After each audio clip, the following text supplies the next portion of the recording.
তো friends, good morning. সবাই কেমন আছো? তো তোমাদের সামনে চলে এসেছি আজকে একটা নতুন রেসিপি নিয়ে। তো রেসিপিটা হলো ডুমুর ফলের আর একটা বড়া বানাচ্ছি। তো ডুমুর ফলের বড়া কীভাবে করবো তোমাদের সাথে সেটা শেয়ার করবো। দেখো, আমি ডুমুর ফলগুলোকে গাছ থেকে তুলে নিয়ে এসে তোমাদেরকে দেখাচ্ছি। দেখো, সুন্দরভাবে এবার ছাড়িয়ে নেবো বটিতে।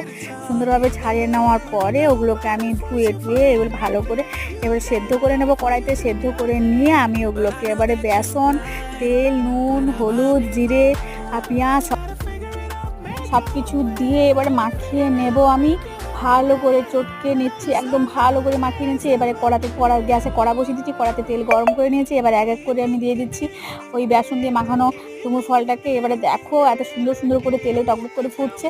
তো ফোটার পরে আমি এক সাইড করে উল্টে দিলাম, দেখলাম হ্যাঁ বেশ ভালোই ভাজাভাজি হয়ে গেছে।